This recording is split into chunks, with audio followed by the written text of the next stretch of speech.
Hey guys! Tonight, we begin with a city that was very tired.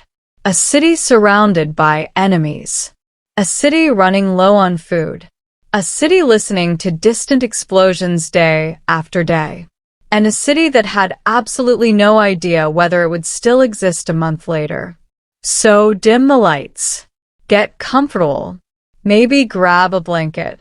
And let your brain slowly drift back to the summer of 1683, a time when Vienna sat on the edge of disaster, and when thousands of exhausted soldiers, nervous nobles, stubborn emperors, ambitious sultans, and one remarkably confident Polish king all found themselves tangled together in one of history's most famous confrontations.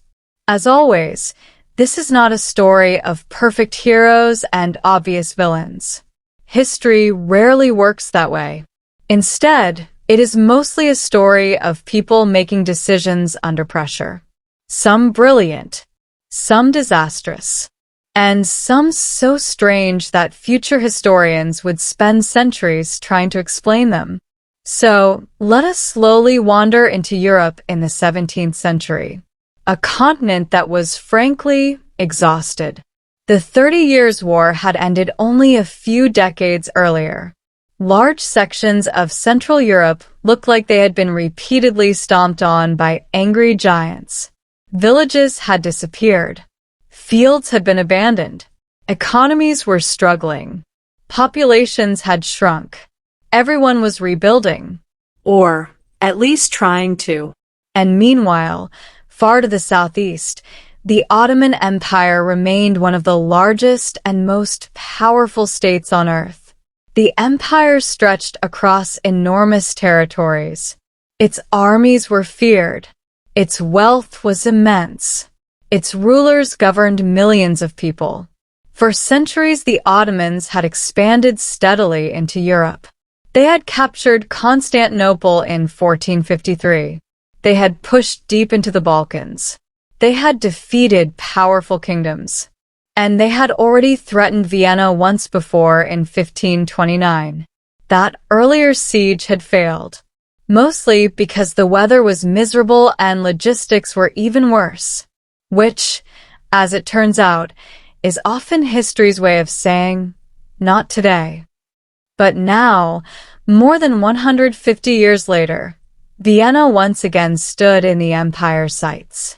The Ottoman Sultan at this time was Mehmed IV, though the real driving force behind the campaign was his Grand Vizier, Kara Mustafa Pasha. Kara Mustafa was ambitious, very ambitious, the kind of ambitious that makes historians nervously adjust their glasses. He believed he could achieve something extraordinary, the capture of Vienna. And if Vienna fell, who knew what might follow? Perhaps greater Ottoman influence throughout Central Europe. Perhaps political chaos among the Habsburgs. Perhaps opportunities that only victory could create. Of course, military campaigns always look cleaner on maps than they do in real life. Maps do not show hungry horses. Maps do not show mud. Maps do not show soldiers wondering why they signed up for any of this. But plans moved forward, and slowly, a massive Ottoman force began gathering. The exact numbers remain debated. Historians love debating numbers.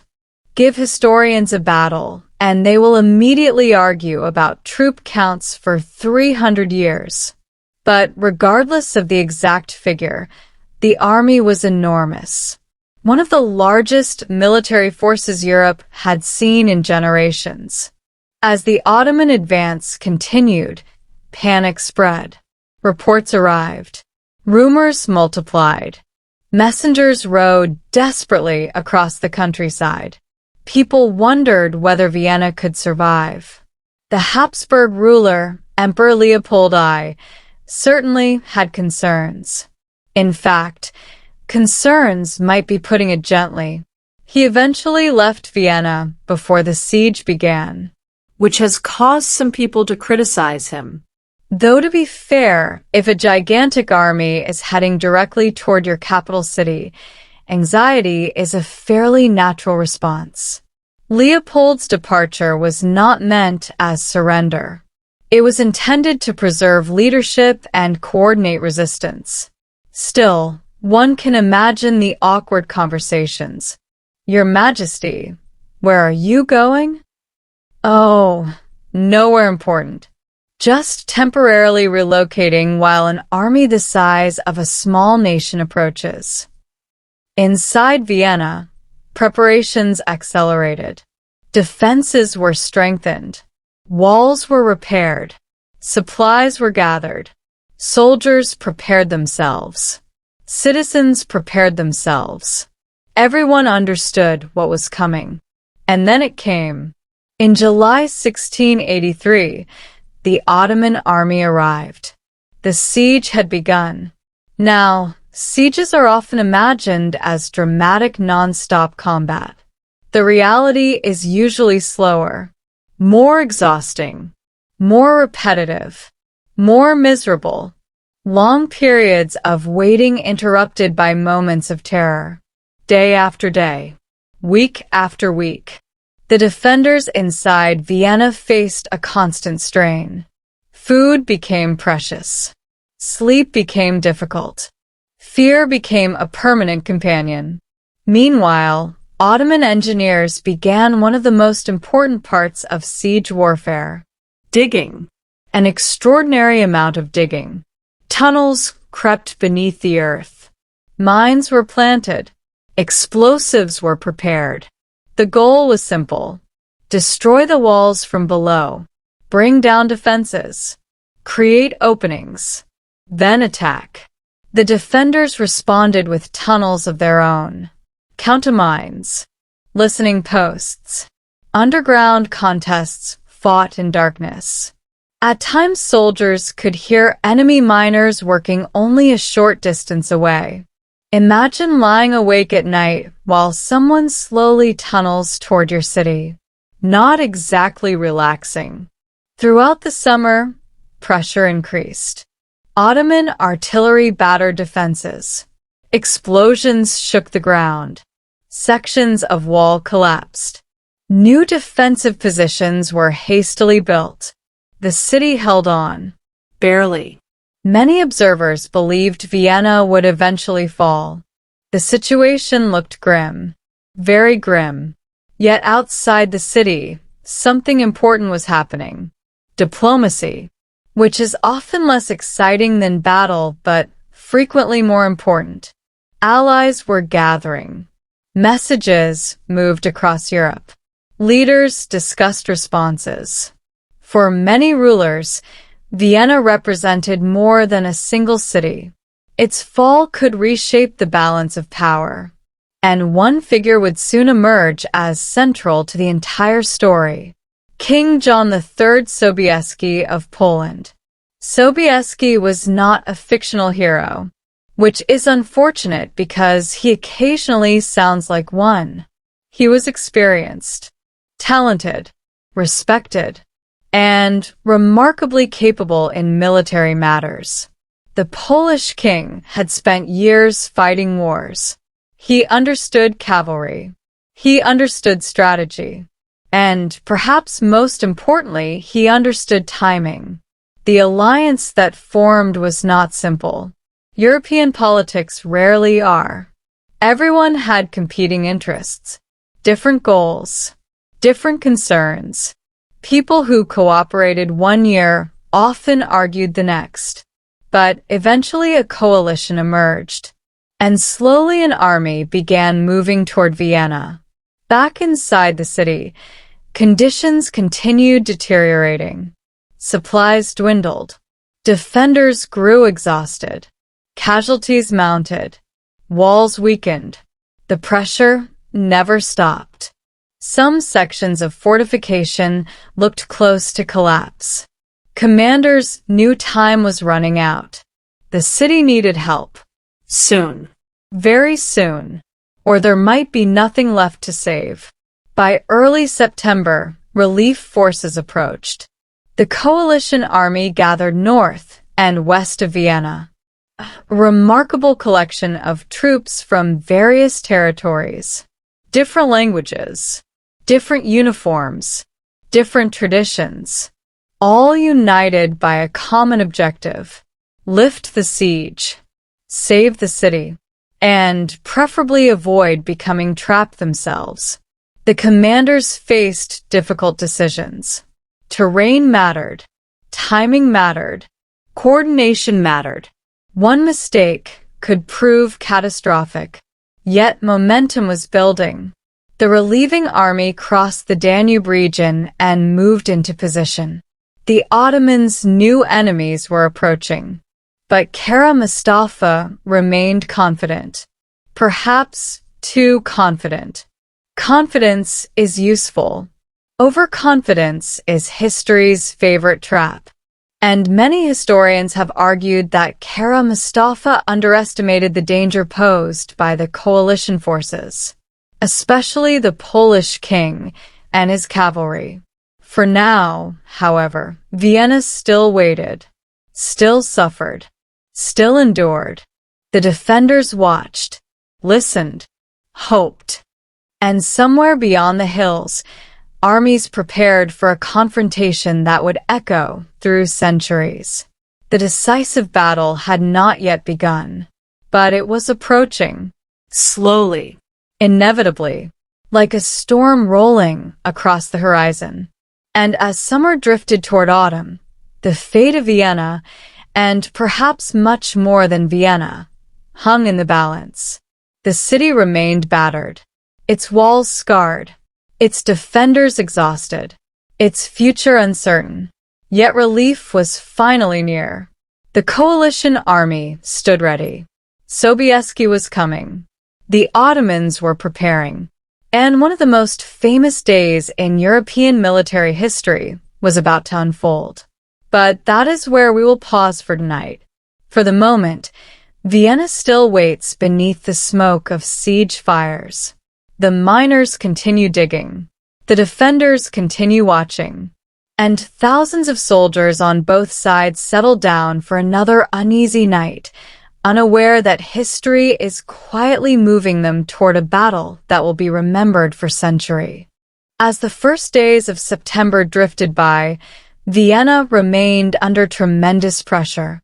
The city had somehow survived far longer than many expected. Not comfortably, not confidently, just stubbornly.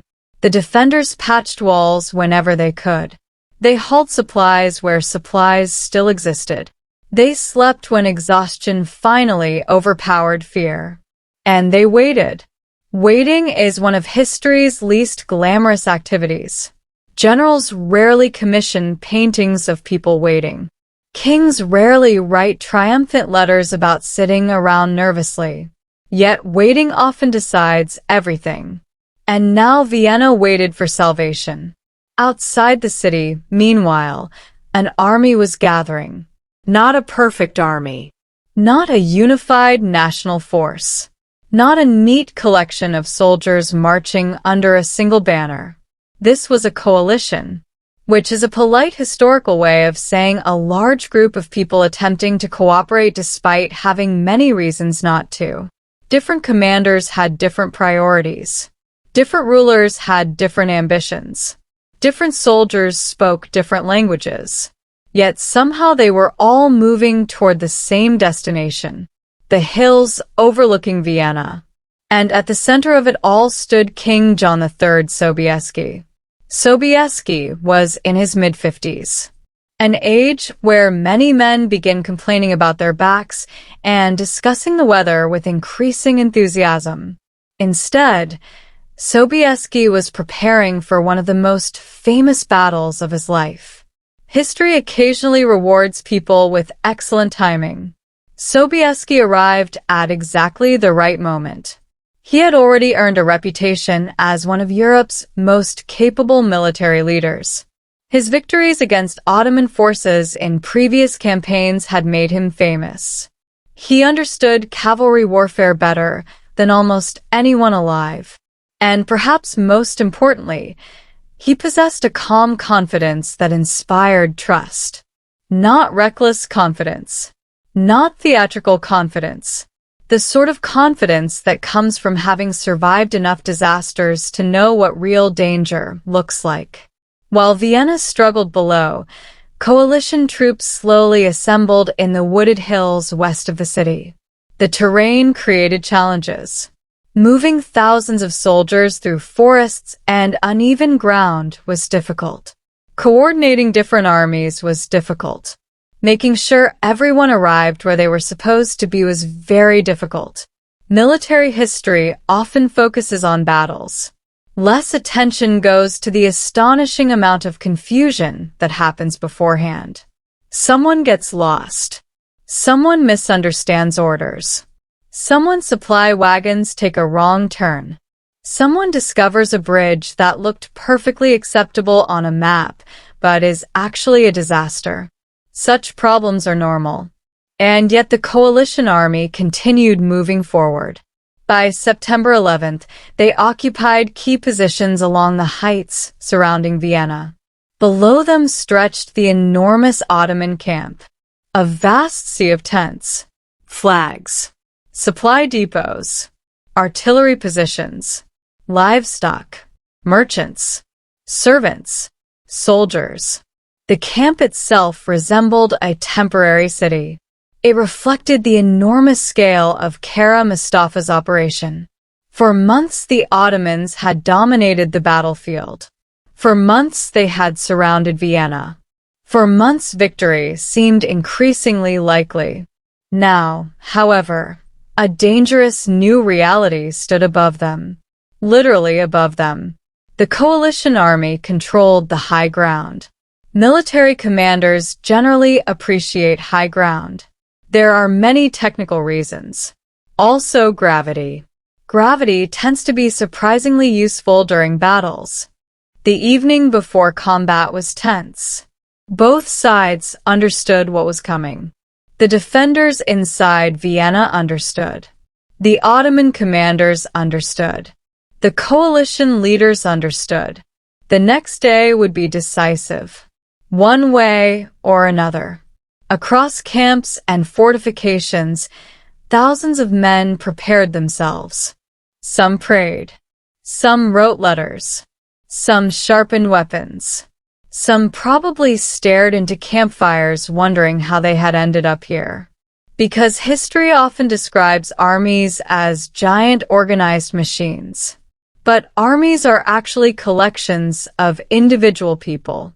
People who get hungry, people who get tired, people who miss home, people who occasionally make very poor decisions. And now all those people were preparing for battle. The morning of September 12th arrived. The weather was favorable. The armies moved. The Battle of Vienna had begun. The coalition forces advanced from the hills. Their attack unfolded gradually rather than all at once. Different sectors engaged at different times. Different units moved at different speeds. The battlefield stretched across a wide area. This was not a single dramatic clash. It was a long day of fighting, a grinding contest, an enormous struggle for position and momentum. On the coalition left, troops from the Holy Roman Empire pushed forward. They encountered resistance, strong resistance. The Ottomans were experienced fighters. They did not simply collapse. Again and again they fought back. Again and again the attackers advanced. The terrain complicated everything. Forests interrupted formations. Hills disrupted movement. Communication remained difficult. Smoke obscured visibility. Confusion spread, which is another permanent feature of warfare.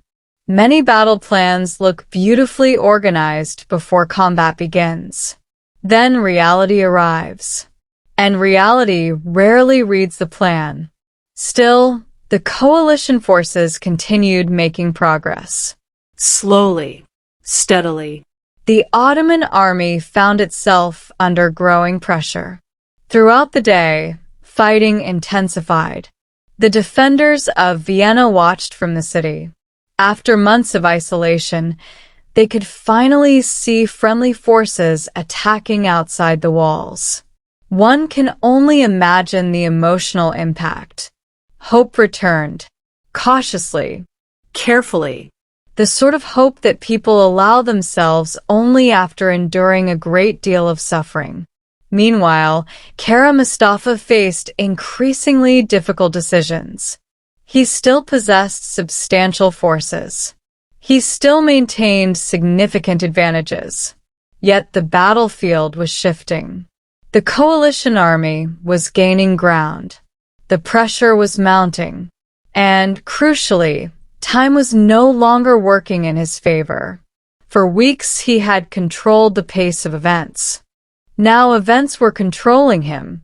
As afternoon turned toward evening, the struggle approached its climax.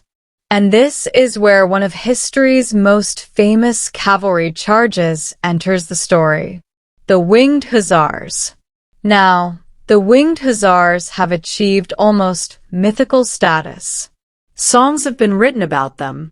Paintings celebrate them. History enthusiasts discuss them with the excitement usually reserved for sports championships. And, admittedly, they were impressive. Very impressive. These elite Polish cavalrymen represented some of the finest horse soldiers in Europe. They wore distinctive armor. Many carried decorative wings attached to their equipment. Historians continue debating exactly how often those wings were used in battle. But regardless, the image endured. And it is certainly memorable. Imagine seeing thousands of armored cavalrymen emerging from a hillside. Already intimidating. Then someone decides to add giant feathers. Because apparently ordinary cavalry was not dramatic enough. Sobieski prepared his forces carefully. The charge would not happen immediately. Timing mattered. Everything depended on coordination. The infantry had to advance. The battlefield had to develop. The enemy had to be pressured. Then the cavalry would strike. Late in the day, the moment arrived. Thousands of cavalrymen formed up. Poles, Germans, Austrians, all preparing for a massive attack. Among them rode the famous Winged Hussars. The largest cavalry charge of its kind in European history was about to begin. The riders moved forward, then faster still. Momentum built. The ground thundered beneath thousands of hooves. The formation descended from the heights and slammed into Ottoman positions. The effect was devastating. Months of siege. Hours of battle, suddenly transformed by one overwhelming assault. The Ottoman lines began to buckle, then break, then collapse. Panic spread. Resistance weakened. Units lost cohesion. The coalition attack gathered unstoppable momentum. What had been a difficult battle rapidly became a rout. The enormous Ottoman camp fell into chaos. Soldiers retreated. Commanders struggled to regain control. Supplies were abandoned. Positions were overrun. The coalition forces surged forward. And just like that, the siege was effectively over. Vienna had been saved. Not through a miracle.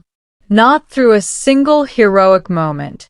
But through months of resistance, weeks of preparation, diplomatic cooperation, military planning, and one extraordinarily powerful cavalry charge at exactly the right time. As darkness approached, victory became undeniable. The Ottoman army withdrew. The coalition army occupied the battlefield. The city survived. For the defenders inside Vienna, Relief must have felt almost unreal. Imagine enduring months of siege, months of fear, months of uncertainty, then suddenly discovering that you are going to live, that tomorrow still exists, that your city still stands. Few emotions can compare. Sobieski himself entered Vienna as a celebrated hero. His reputation, already impressive, became legendary. Across Europe, news spread rapidly. The victory generated enormous excitement. Many people viewed it as a turning point, a moment when a seemingly unstoppable advance had finally been halted. Whether that interpretation fully matches reality remains debated. Historians love debates almost as much as they love footnotes. But there is no doubt that the battle carried enormous symbolic importance. Its memory endured for centuries. And while celebrations erupted among the victors, Kara Mustafa faced a far less pleasant future. Military defeat rarely improves career prospects, especially in empires where failure carries serious consequences. The Grand Vizier had gambled heavily on victory. Now that gamble had failed, and the consequences would soon arrive. But that story belongs to another evening. For now, the battlefield grows quiet. The smoke begins to drift away. The exhausted survivors settle among abandoned tents and scattered equipment. And Vienna, against tremendous odds, has survived one more day. A city battered but unbroken. A city that nearly vanished. And a city whose fate would echo through history long after the sounds of battle faded into silence. The morning after a great battle is rarely as glorious as paintings suggest. Paintings love sunshine. Paintings love dramatic poses. Paintings love generals pointing heroically toward distant horizons. Real battlefields, unfortunately, tend to contain mud and exhaustion, and thousands of people wondering what exactly happens next. So as dawn arrived over Vienna on September 13th, 1683, the victorious coalition army faced a reality familiar to soldiers throughout history. They had won. Now they had to deal with the consequences. The Ottoman army was retreating. The siege had ended. The city had survived. Yet victory itself created new problems. Because whenever a large alliance wins something important, an ancient and reliable human tradition immediately begins. Arguing over credit. Everyone wanted recognition. Everyone wanted praise. Everyone wanted future generations to remember their contribution. And honestly, this was understandable. Many different armies had participated. Many different commanders had made sacrifices. Many different soldiers had fought and died. Naturally, everyone felt their role had been essential. King John III Sobieski certainly emerged as the most famous figure. His cavalry charge became legendary almost immediately. Stories spread rapidly across Europe. Letters described the dramatic attack. Witnesses shared their memories. Chroniclers began writing accounts. Artists started imagining scenes they had never actually seen, which, to be fair, is a long and respected artistic tradition. Sobieski himself wrote a famous message following the victory. Paraphrased, it essentially announced that he had come, seen, and conquered. A subtle reference to Julius Caesar. Because if you save Vienna, you might as well borrow a line from one of history's most famous conquerors. The opportunity does not come along every day. The king's reputation soared. Across Europe, rulers praised him. Church bells rang. Celebrations erupted. Poets got to work immediately. Poets are often the first people to arrive after a victory. usually carrying excessive enthusiasm and very little restraint. As for Vienna itself, the city began the long process of recovery. Months of siege had left scars. Walls needed repairs. Homes needed rebuilding. Supplies needed replenishing. Families needed time to recover from everything they had endured. Victory did not magically erase suffering. It simply meant survival. And survival is often enough. The citizens of Vienna had experienced something few cities ever face. They had stood on the edge of destruction and somehow remained standing. The emotional relief must have been extraordinary. Imagine living for weeks under constant threat, listening to explosions, watching walls crumble, wondering whether tomorrow would arrive, then suddenly realizing the danger has passed. The sensation must have felt almost unreal. Yet while Vienna celebrated, events elsewhere continued moving. History never stops, not even after famous victories. The Ottoman Empire remained powerful, very powerful. One battle did not erase centuries of strength. One defeat did not suddenly transform the empire into a weak state. Empires are larger than individual campaigns. They possess momentum, resources, institutions, experience. The Ottomans still controlled enormous territories, still commanded significant armies, still governed millions of people. Yet, Vienna represented something important, a psychological shift. For generations, European powers had often found themselves reacting to Ottoman advances. Now the momentum began changing. Slowly, gradually, but unmistakably, the balance was shifting.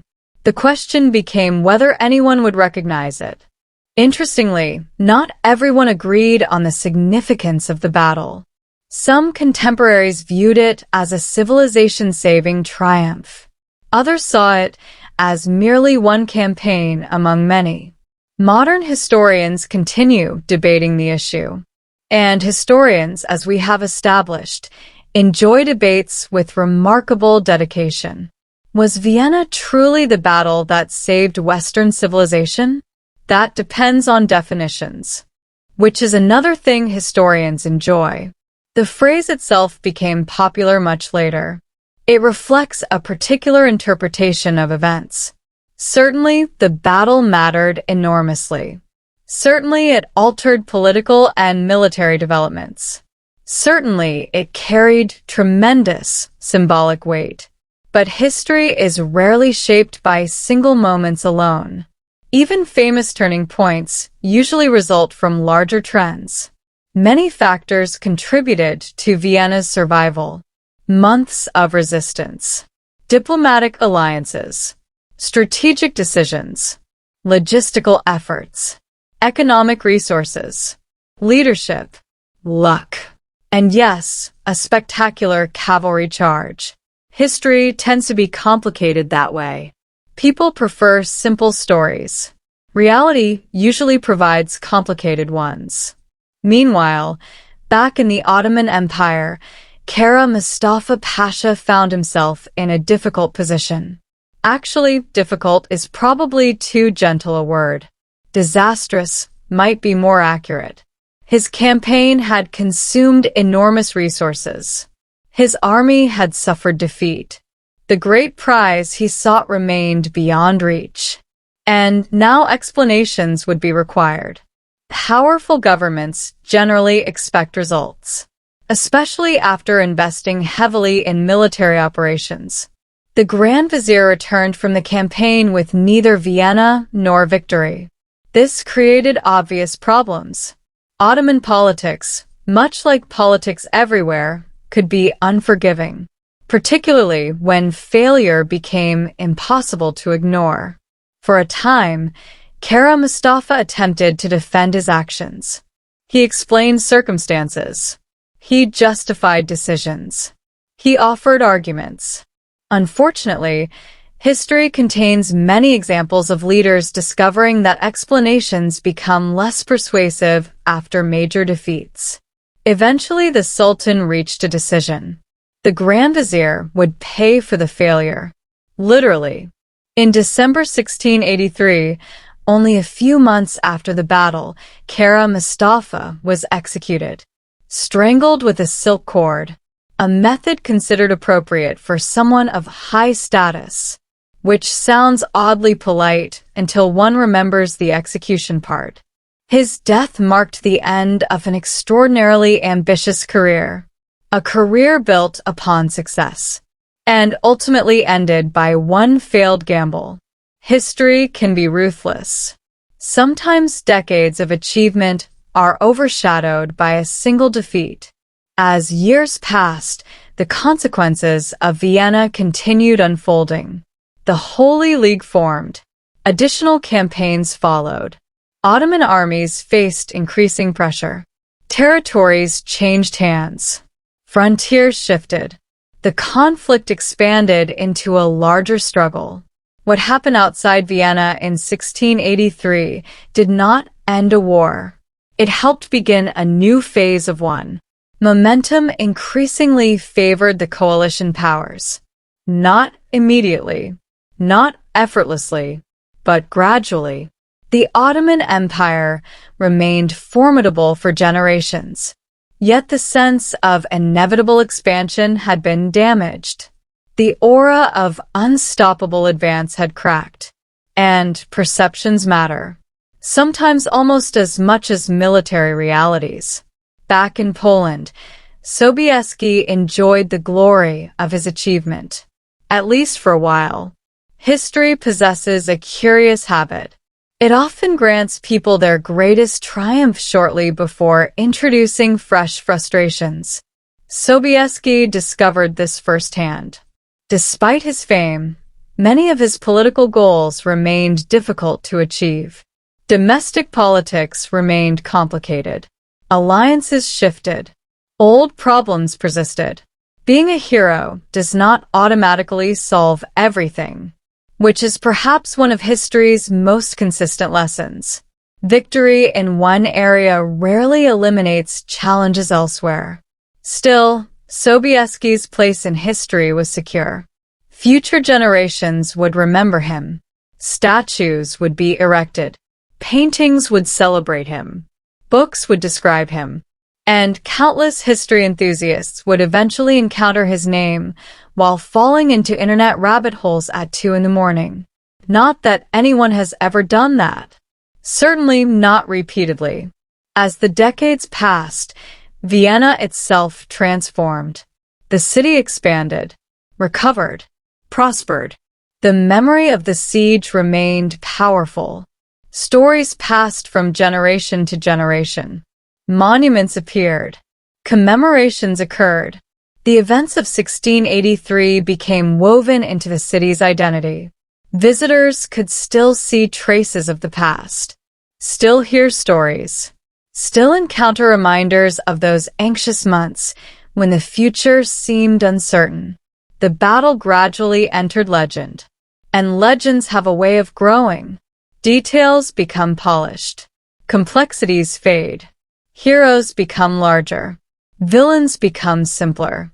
Reality slowly transforms into memory. Memory transforms into myth. And myth develops a life of its own. Yet beneath all the legends, something very human remains. Thousands of ordinary people endured extraordinary circumstances. Citizens survived a siege. Soldiers fought exhausting battles. Leaders made difficult decisions. Families worried about loved ones. Communities struggled to endure. Those experiences mattered, perhaps more than the grand narratives that later emerged. Because history is not only about kings and generals. It is also about everyone caught between them. And as the years rolled onward, Europe continued changing. Empires rose. Empires declined. Borders shifted. New wars arrived. Old victories faded. New generations inherited the world their ancestors had shaped. Few of them could have predicted exactly where history would lead next. Then again, neither could the people living through 1683. They simply dealt with the challenges before them, one day at a time, one decision at a time, one uncertain future at a time. And perhaps that is the most enduring lesson of Vienna. Not that history is shaped by inevitable destinies. Not that civilizations are saved by a single battle, but that outcomes often depend upon countless individuals doing difficult things under enormous pressure. Defenders holding walls, messengers carrying information, engineers digging tunnels, soldiers marching through forests, commanders making choices, citizens refusing to give up, all contributing small pieces to a much larger story. A story that still echoes across centuries. And tonight, as the city finally rests after months of fear and uncertainty, Vienna sleeps beneath quiet skies once more. The fires have faded, the cannons are silent, the walls still stand, and history moves onward into another century, carrying with it the memory of one remarkable autumn when the fate of a city hung in the balance. Now that the battle is over and Vienna has survived, we can do something historians enjoy almost as much as debating troop numbers. We can go backward. Because the strange thing about famous battles is that they never really begin on the day of the battle. By the time armies meet, the story has usually been unfolding for decades, sometimes centuries. The Battle of Vienna is one of those stories. To understand why tens of thousands of soldiers ended up fighting outside the city in 1683, we need to drift back through time. Not quickly. No rushing. This is bedtime history. We stroll through centuries. We do not sprint. So let us float backward to the rise of the Ottoman Empire. The Ottomans began as a relatively small state in northwestern Anatolia during the late 13th century, which is one of history's favorite tricks. Many of the world's largest empires started surprisingly small. A few territories, a handful of ambitious leaders, some fortunate opportunities, and then, somehow, everything snowballs. The Ottoman state grew under rulers who combined military skill with political flexibility. They expanded steadily. Neighboring territories were absorbed. Rivals were defeated. New lands were incorporated. Generation after generation, the empire became larger, and larger, and larger. Eventually, the Ottomans reached Europe. Then they kept going. This naturally alarmed various European rulers, because neighboring empires rarely expand in ways that make everyone feel comfortable. Yet stopping the Ottomans proved difficult. Very difficult. The empire possessed talented commanders, effective institutions, strong leadership, and, perhaps most importantly, momentum. Momentum matters. Success often creates more success. Victories attract allies. Victories attract resources. Victories create confidence. Defeats create the opposite. By the 15th century, Ottoman power had become impossible to ignore. Then came one of the most famous moments in world history, the capture of Constantinople in 1453. At the time, Constantinople remained the capital of the Byzantine Empire, or what was left of it. The Byzantine Empire had once dominated the Eastern Mediterranean.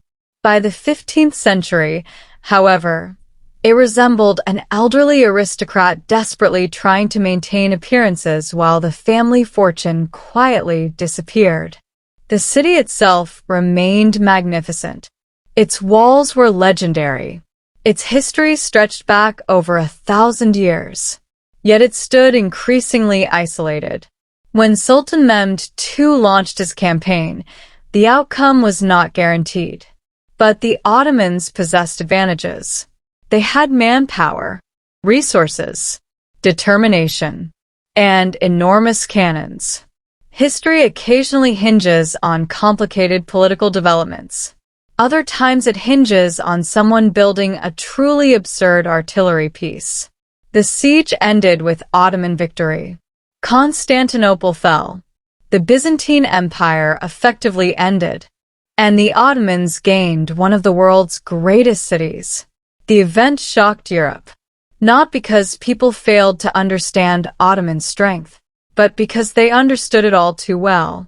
A major power had disappeared, a historic capital had fallen, and a new chapter had begun. Over the following centuries, Ottoman expansion continued. The Balkans became increasingly integrated into the empire. New territories were conquered. Trade networks expanded. Administrative systems developed. The empire became one of the dominant powers of the early modern world. European observers often viewed the Ottomans with a mixture of fear, admiration, curiosity, and misunderstanding. Sometimes all four simultaneously.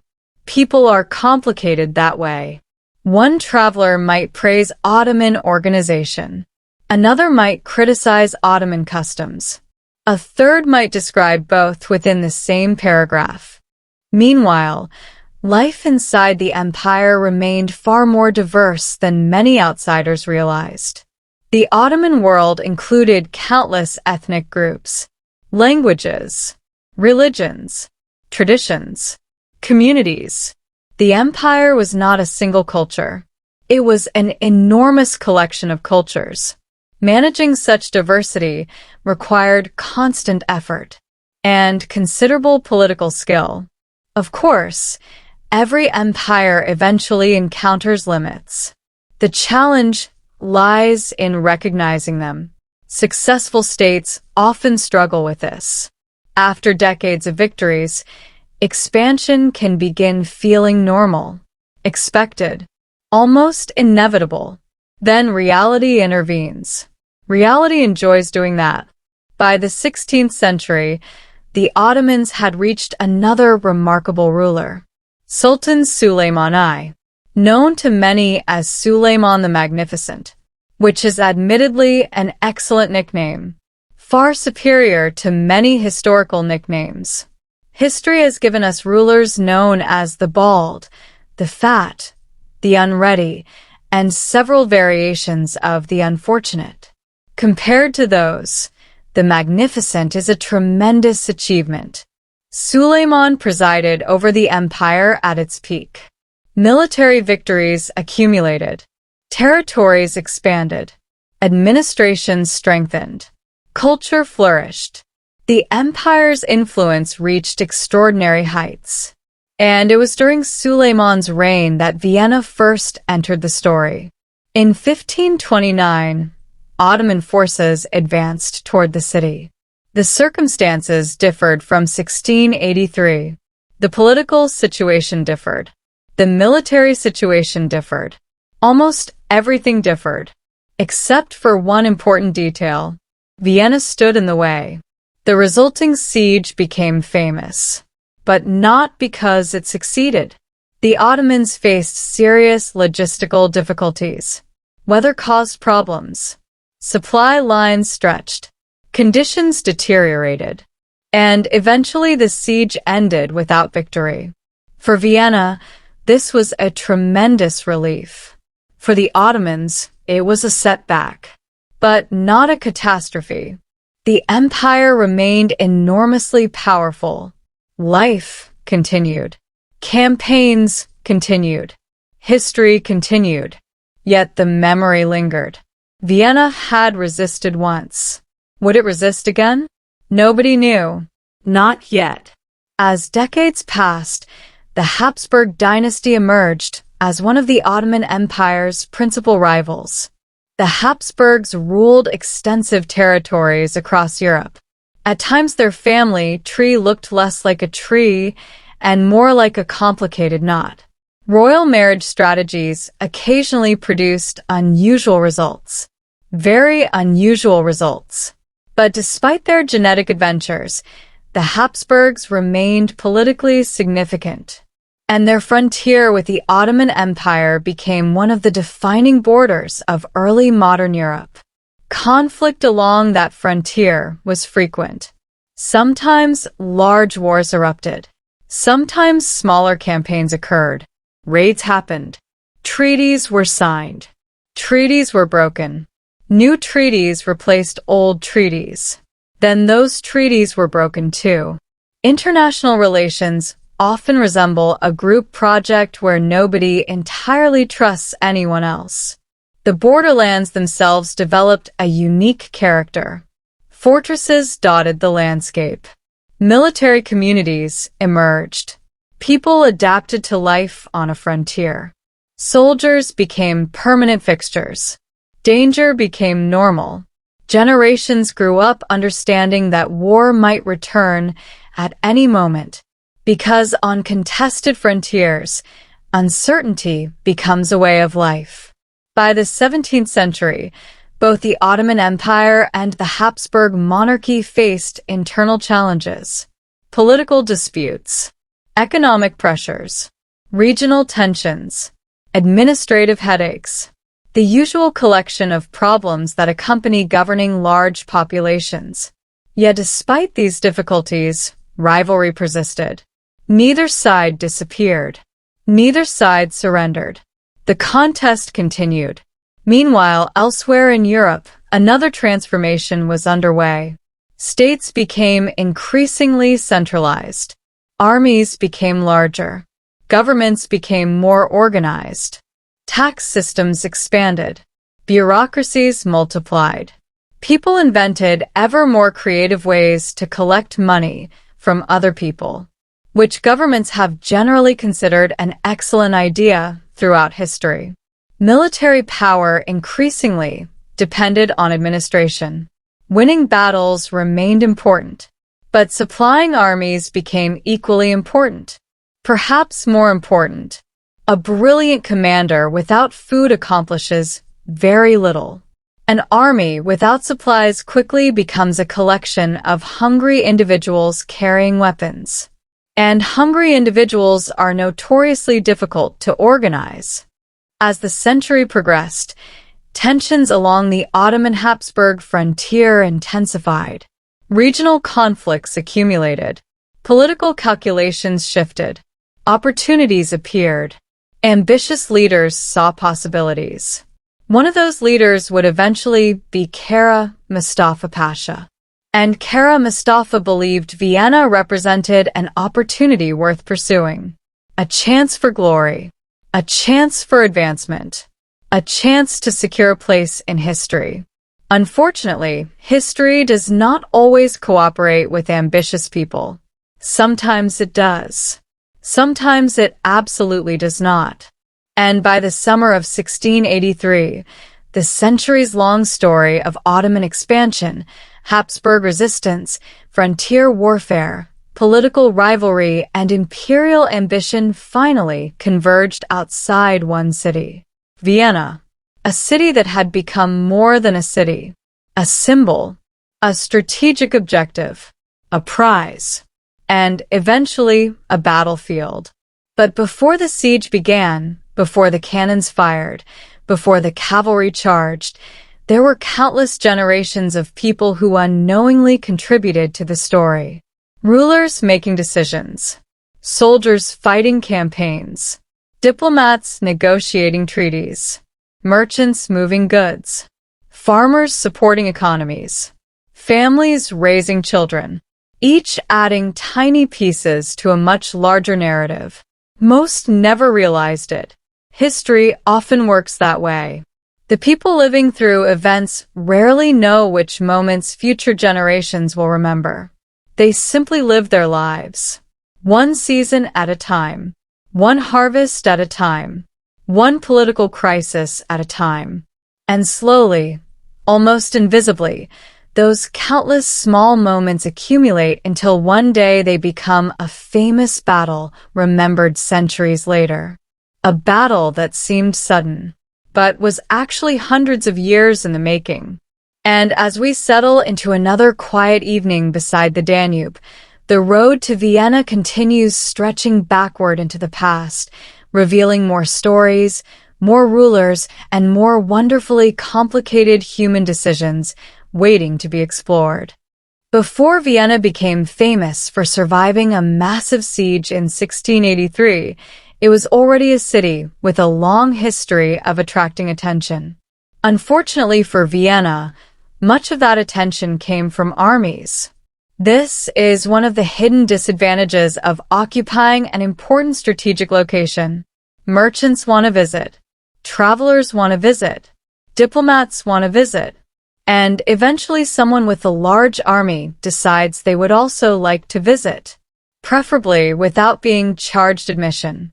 So tonight, let us slow down and wander through Vienna itself. Not the battlefield, not the siege, just the city, because cities have personalities. And Vienna had developed quite a distinctive one.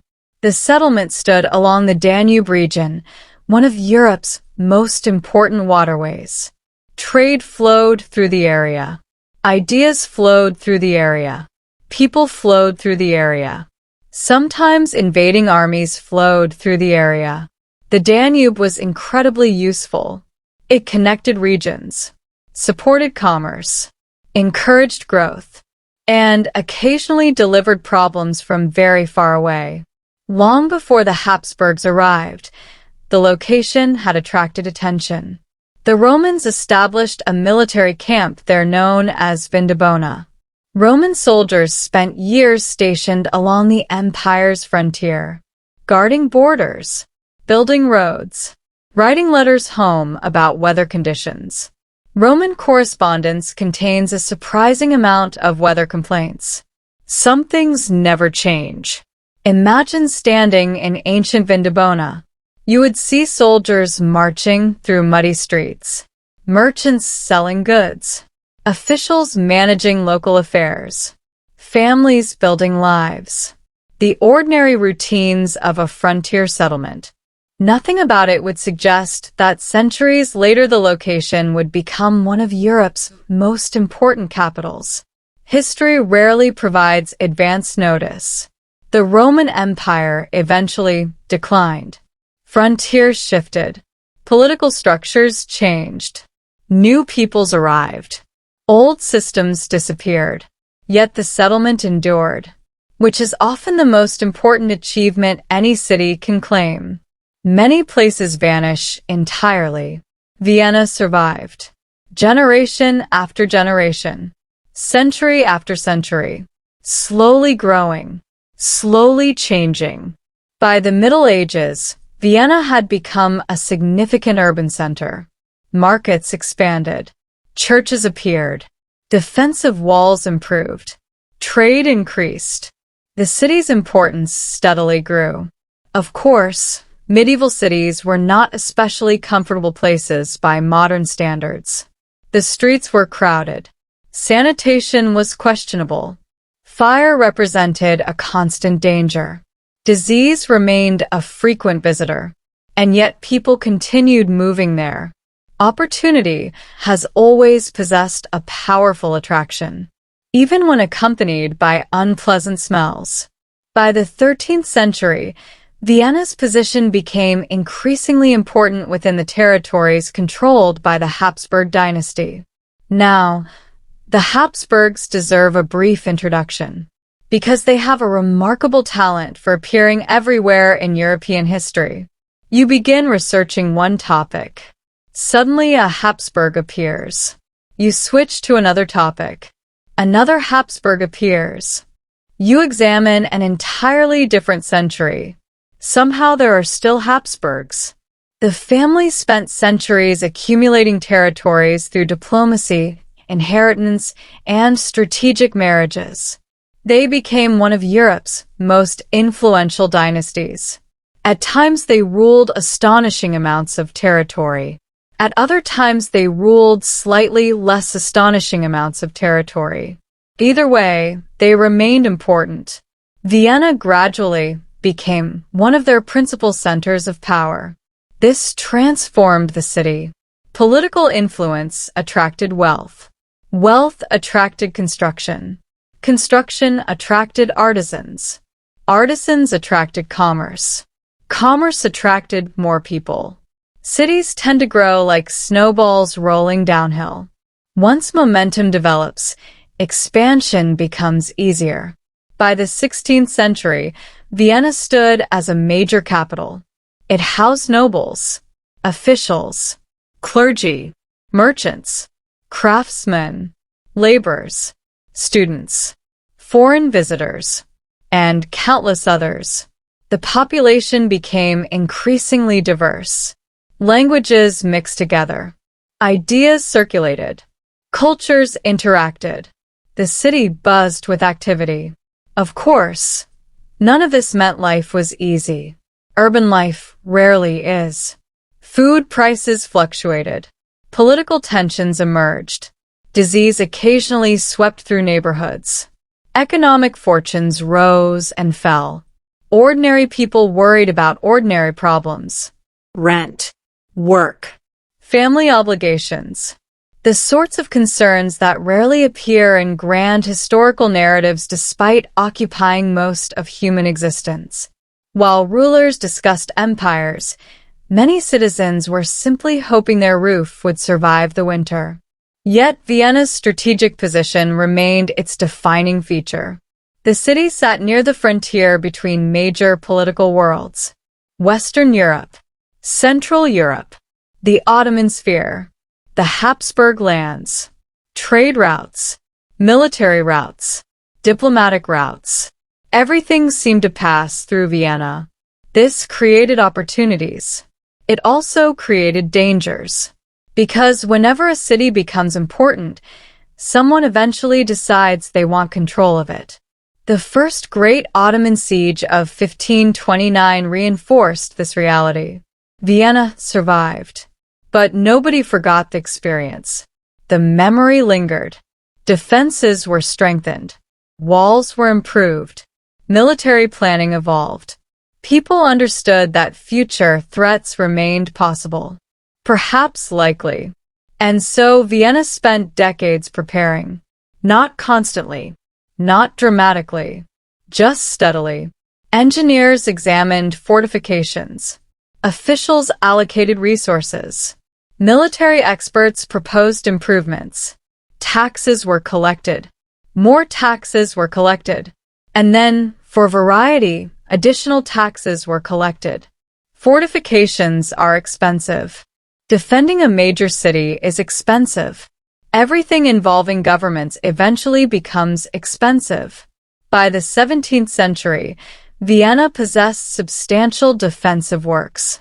Bastions extended outward. Walls had been modernized. Protective structures reflected the latest military thinking. No defense was perfect. But Vienna was far stronger than it had been generations earlier. The city needed to be, because artillery had changed warfare. Medieval walls that once seemed invincible could now be shattered by cannon fire. Engineers across Europe adapted. Fortifications evolved. Cities transformed. Military architecture became increasingly sophisticated. Looking at maps of 17th century, Vienna reveals a city prepared for danger. Not invulnerable. Nothing is. But prepared. At least as prepared as anyone could reasonably expect. Meanwhile, daily life continued. Markets opened each morning. Church bells marked the hours. Merchants negotiated prices. Children played in streets. Students attended lessons. Officials filed paperwork. An endless ocean of paperwork. Empires produce many things. Paperwork is among their greatest achievements.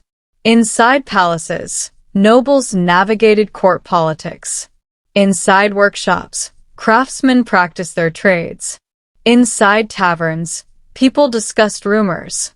Humans have always loved rumors, particularly political rumors. especially political rumors involving powerful people. And there was never a shortage of powerful people in Vienna. The imperial court attracted intrigue the way lamps attract insects. Ambitious individuals sought influence. Alliances formed. Alliances collapsed. Careers rose. Careers ended. Someone offended someone else. Someone misunderstood something. Someone married someone politically useful. The cycle continued endlessly. Because beneath all the grand titles and elaborate ceremonies, courts are ultimately collections of human beings. And human beings are wonderfully complicated. Then there was Emperor Leopold I, the ruler who would face the crisis of 1683. Leopold presents an interesting character. He had originally been intended for a religious career rather than political leadership. History occasionally enjoys surprising people. Unexpected circumstances placed him on the throne, and there he remained, leading one of Europe's major dynasties. Leopold possessed strengths. He possessed weaknesses. Like most rulers, he was not a fearless warrior king charging dramatically into battle. Nor was he an incompetent fool. He occupied the much larger category of historical figures who were complicated. Historians often prefer complexity. Reality usually supplies it. As the 17th century progressed, reports from the Ottoman frontier became increasingly concerning. Conflicts intensified. Political tensions rose. Military preparations expanded. Rumors multiplied. Observers watched developments carefully. Some worried. Some dismissed the danger. Others alternated between the two, depending on the day, which is generally how people respond to uncertain threats. No one knew exactly what would happen. No one could predict the future. Yet by the early 1680s, signs became difficult to ignore. Something significant was approaching. Military activity increased. Diplomatic communications accelerated. Information flowed through the city. And gradually, the realization spread. Vienna might soon face another siege. The possibility hung over the city like distant thunder. Not immediate, not yet, but impossible to ignore. Citizens continued their routines. Markets still operated. Churches still held services. Life still moved forward. Yet beneath the surface, anxiety slowly grew. Because everyone understood one uncomfortable fact. If a massive Ottoman army appeared, Vienna would once again become the center of history. And being the center of history is often far less enjoyable than it sounds, especially when cannons are involved. For now, however, the city remains peaceful. The markets remain busy. The streets remain crowded. The bells continue ringing. And somewhere beyond the horizon, events are quietly unfolding that will soon transform Vienna from a thriving capital into the focal point of one of the most famous sieges in European history. A storm is gathering. The city does not yet know exactly when it will arrive, but it is coming. Slowly. Inevitably. 1 mile at a time.